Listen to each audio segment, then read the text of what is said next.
As Rekha and I were discussing with the editors of each of the sections, in the case of the higher education systems and the school education systems, it was unproblematic because those sections are organized country-wise. And we were confident that, well, every country will be represented. And there will be an equivalent treatment for every country, which is what the section editors did. In the case of the thematic sections, we had to make a special effort to reiterate the need for South Asian regional presentation of thematics. The way we do our education work and develop education, because it's so closely linked in the modern education systems context to the nation state, as the dispenser and the organizer, the institutions are all with reference to the modern nation state. Our work is extremely bounded by national boundaries. We're kind of very, very inward looking when we design, construct and work in education, think about, formulate educational issues. So even in suggesting that there will be thematic ways of approaching education, it was going to be a comparative exercise and doing something which we don't normally do. When we look at teacher education or diversity or marginality or any of these issues, within the education discipline, we are very inward looking within our own national boundaries as we construct these analysis and so on. So it was in that context that we were just reminding every thematic editor that please don't just take research from a single country, please try to take a broader view of the region and reflect on the issues, because we also think that these issues must be cutting across the region. And when I, in the same manner, brought up the issue with Neeta, she automatically told me, look, history can't be bounded like this, because the historical approach automatically takes you to the regional perspective and not the modern nation state boundaries. So I think that's a tension. It's been an interesting experience because we have been compelled to take a comparative lens which we are not normally used to in the thematic sections. And I must say that not all thematic sections are succeeding in doing it to the equal, in equal measure, because we don't have access to information, we don't have imaginations of other political nation-state systems. We're not used to thinking like that, and it's been an effort in all the thematic sections to, so we've actually said, please do at least 3 countries, even if you're building the theme on, don't restrict it to data from a single context that you are familiar with. So the section that I'm editing along with Yusuf Said is titled Teachers and Teacher Education, and Rekha and I proposed this as one of the sections of the handbook because we felt that if we're looking at education, then taking a deep look at teachers is very, very essential to do, and that's the reason why we've given it prominence with its own section. But it's not as wide, multi-chaptered as many of the other sections are. We have just 7 chapters that we are proposing. And today, along with me, Jyotsna is here, who is authoring one of the first chapters of the subsection, which is Landscaping the Profession. So I will present how the section is structured and how we're going with it, and then I'm going to invite Jyotsna to speak about the landscaping of the teaching profession. So the background, the way we're looking at this chapter, it's kind of informed by at least 4 background perspectives, which we think kind of give us this regional view of teachers and teacher education. The first is that the idea of teachers is an important part of the common shared South Asian culture. It has, the ideas of Vedic guru, Bhakti guru in the Islamic traditions are very much a part of our everyday, they're part of living cultures. They're like the cultural resources that many people draw upon in everyday thinking as well. So we all have very strong cultural notions about teachers, as well as they're important figures in the cultural landscape. So we felt that that is one important living tradition that will have to be thought about and factored in as we theorize modern teachers. And also that the culture of modern schooling is implicated with this cultural civilizational legacy. It's not like you leave your guru outside this modern school when you enter into it and you're interacting with a modern conception of teachers, but in fact, many ethnographic studies have shown the deep continuities between everyday cultural conceptions of teachers and teachers in modern school institutions. So even while colonization has altered the position of the teacher, and many of us go back to Krishna Kumar's reminding us of how colonization turned the teacher into a poorly paid government employee, low down in the hierarchy, changing the dynamics of the relationship of the teacher to the community. Still, this modern conception of teacher is implicated with this civilizational legacy. The second important idea which informs the way we are approaching the section is the formation of teaching and pedagogical culture over almost 2 centuries, even within the context of modern school, and the growth of the discipline of education itself.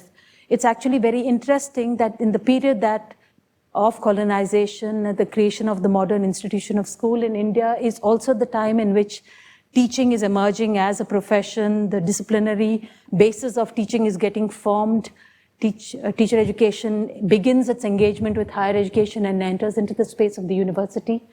So we want to look at the emergence of the profession in the colonial context and relate it to the emergence of the profession in the colonizing contexts. So like for long traces, the disciplinary trajectory in the educational north, we think it's a unique opportunity for us to be reflecting on the disciplinary trajectory in the south. So that's another idea that is informing this particular section. We want to actually take it, if we look at the disciplinary trajectory, it is also important to recognize the changes post-colonization from the 1950s to the 1990s. Whereas nation states, we have experienced different kinds of intellectual colonizations, which Suresh Chandra Shukla likes to remind us of, beginning with the influence of US aid, which Pramod referred to in the 50s, and Nepal, which also had a very important influence in the Indian context, moving to the period of the 70s in which there was a closure and an inward-looking phase, and then coming back to the 90s in which we see a new engagement through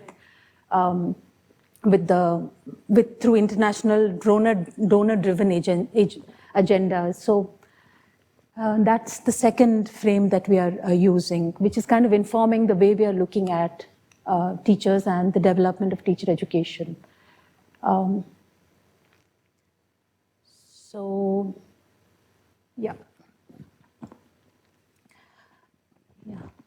In this third phase that I referred to, we look at there's a lot of international influence on in-service teacher education and conceptions of continuous professional development, as well as pre-service teacher education. So I was referring to this briefly in the previous slide. I think unlike other disciplines in the university, education is probably, the growth of the discipline in the university has been heavily mediated by the political winds with which these international influences have entered into the subcontinent, and accompanying international relations, nation building, sometimes with aid, sometimes without aid. So these are the phases that we want to, it's a rough periodization, not very historically grounded, but kind of reflecting on key changes in the discipline and practice designed in relation to the discipline.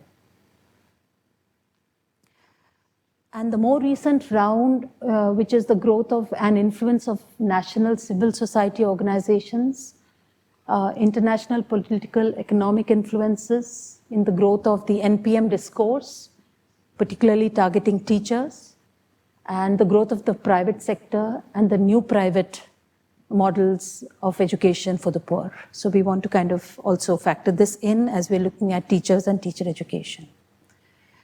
The chapters that we have proposed in this section, we have an introduction that Yusuf and I will be writing. And in this introduction, we are primarily going to introduce the idea of the politics of the profession of teaching and teacher education as a framing chapter.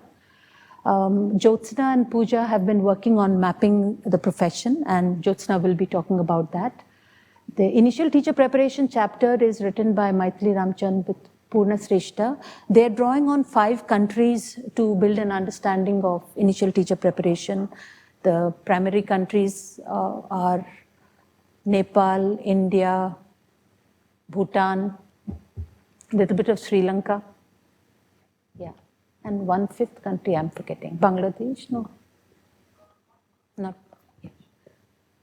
So the chapter is built drawing on this. There's a lot of gray literature which is going into informing the design of this chapter in the form of the curriculum, the content of the curriculum, the structure of the curriculum that exists for initial teacher preparation in these countries, looking at how it varies with level of schooling, and how it is conceptualized as either a vocation or as a profession, depending on where it's located, and also looking at the content of what constitutes the development of theory in these curricula and the place and role of the practical training of teachers in these curricula, and moving on to looking at structures of regulation.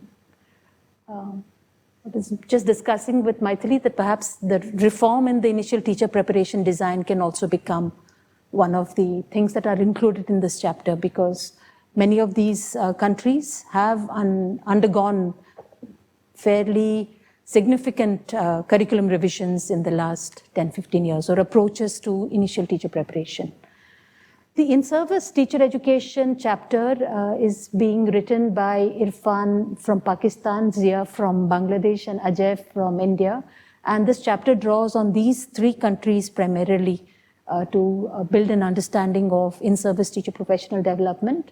Understandably, and not surprisingly, these chapters reflect, the takeoff point for these chapters is very much the entry of international aid and teacher professional development designed and influenced by aid agencies' action in those countries. These chapters are exploring and speaking about models of in-service teacher professional development, including cascade models, teacher resource center driven models of in-service professional development, and are also trying to present whatever evidence there exists about the large scale acknowledged inability of this system to actually produce change within the classroom. So the evidence of quote unquote the failure of in-service teacher professional development. So that's the scope of this particular chapter. In the cultures of pedagogy and the formation of disciplinary knowledge chapter, I'm working on this chapter in which I'm trying to look at, I'm trying to present the way in which the formation of pedagogy is of course influenced by these cultural legacies that I earlier alluded to, but they are also deeply intersect with the hierarchical imaginations of society that teachers carry into the classrooms, leading to the formation of different kinds of pedagogies, almost achieving different kinds of outcomes of education for different social classes.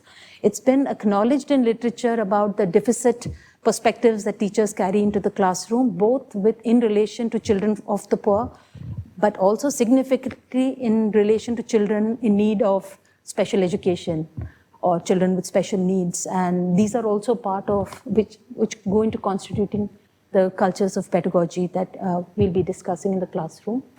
And the formation of disciplinary knowledge in relation to the cultures of pedagogy, and also reflecting a little bit on the historical development of the discipline that I referred to earlier, examining the early phase of the discipline conceptualized as a form of practice, moving into the phase influenced largely by Benjamin Bloom, in which the objectives-based approach to curriculum construction and teacher development was very influential in the subcontinent. And then moving to what we now loosely call the cognitive revolution, the introduction of more cognitivist approaches to thinking about student formation and how teachers need to work with students. So that's the kind of field that I'll be exploring in the cultures of pedagogy. This chapter will also reflect on the tensions in the inability of child-centered education to stick on countries that have very strong imprints of traditional pedagogies, because this is actually a theme which has received widespread attention in international literature on the failure of child-centered education reform and its implications. And there's sufficient evidence and interesting data from the subcontinent to reflect on this particular theme as well. In Teachers in Policy and Public Discourse, Yusuf Said, Vidya and Manish Jain are looking at the representation of teachers in policy and in public discourse. And they're particularly looking at the way in which the discourse on teachers is shifting and changing in more recent political times. They're looking at of course, there's the representation of the teacher in policy documents, which will constitute part of this chapter, whether teachers are seen as agents, whether teachers are seen as capable of autonomous action, how they're positioned vis-a-vis. So the construction of teachers in policy.